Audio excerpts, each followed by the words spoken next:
जय जय राधा रमन, जय जय राधा रमन, जय जय राधा। ध्यान साधना के इस कार्यक्रम में आप सभी का बहुत बहुत स्वागत है। वह सभी लोग जो दरबार में उपस्थित हैं और जो ऑनलाइन जुड़े हुए हैं पूरे देश दुनिया से, सभी का स्वागत है इस साधना में कार्यक्रम में। और आपको पता ही है कि दरबार ने जो नई शक्ति खोली थी कि आपके प्रार्थना संकल्प के साथ साथ जब आप ध्यान साधना भी करते हैं उससे भी आपको तमाम शारीरिक, मानसिक और आध्यात्मिक कष्टों से मुक्ति मिलती है। और आपके संकल्प के अनुसार, प्रार्थना के अनुसार आपका सामाजिक, आपका पारिवारिक और आर्थिक जो संकट है या कठिनाइयां हैं उनमें जीने में, वो बाधाएं भी दूर होती हैं। आपके प्रार्थना और संकल्प के अनुसार ही चलता है।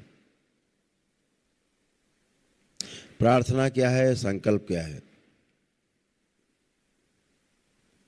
अक्सर हम लोग प्रार्थना और संकल्प की बात करते हैं। चूंकि दरबार अब एक नई ऊंचाइयों पर जा रहा है, उसके अनुसार बात को और खोल के और स्पष्ट करके चलना उचित होगा।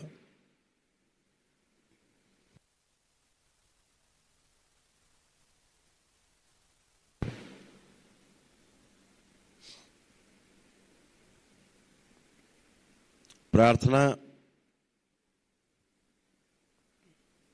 हम अपने आराध्य से करते हैं, ईश्वर से करते हैं।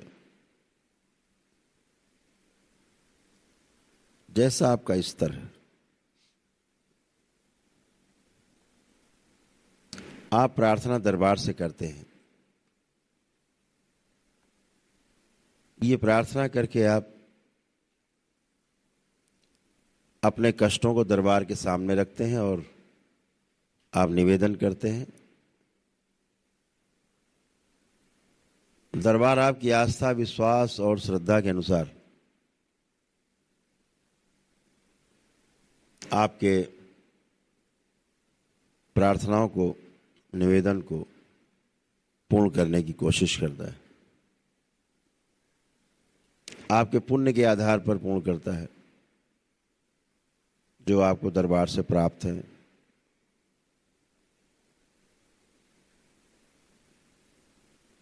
जितना सकारात्मक आप दरबार के प्रति होते जाते हैं उतने आपके पुण्य बढ़ते जाते हैं।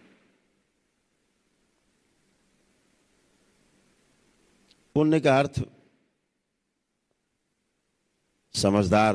समझदारी से हमारा उसका अभिप्राय है। पुण्य का अर्थ समझदारी से है। जितना समझदार आप होते जाते हैं, दरबार के प्रति सकारात्मक होते जाते हैं, आपकी समझदारी उतनी बढ़ती जाती है। उसे पुण्य कहा गया। नासमझी को पाप कहा गया, समझदारी को पुण्य कहा गया। आप समझदारी पूर्वक कोई कार्य करते हैं,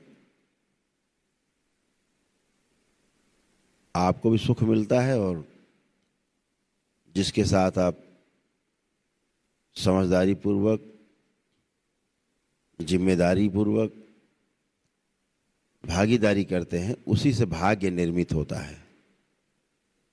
उसे भाग्य कहा गया। अपनी शरीर यात्रा में जितना हम अपने भाग्य के द्वारा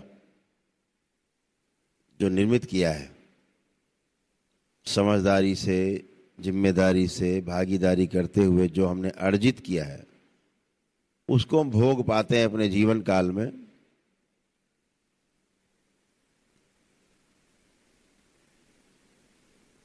और जो भोगने से बचा रह जाता है, तो जब आपका अगला जन्म होता है तो बचा हुआ जो रह जाता है उसे प्रारब्ध कहते हैं। अच्छा हो या बुरा हो, उसे प्रारब्ध कहते हैं और उसे आपको भोगने के लिए पुनः से जन्म लेना पड़ता है। पुनः से जन्म न लेने का एक ही उपाय है कि अकाउंट नील रहे। अब न पाप है न पुण्य, आप दोनों से परे हो गए।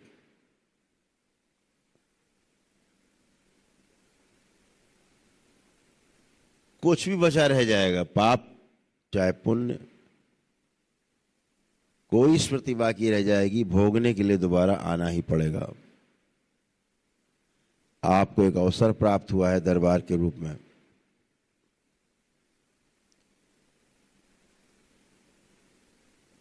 कि अपने शरीर के अंतिम जीवन यात्रा के अंतिम चरण में आप सभी प्रकार की स्मृतियों से ध्यान साधना के द्वारा मुक्ति पाकर और समाधि को प्राप्त करते हैं। समाधि का अर्थ है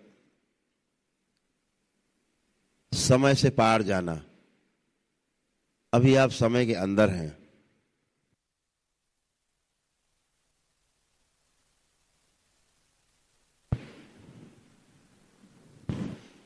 अभी आप समय के अंदर हैं।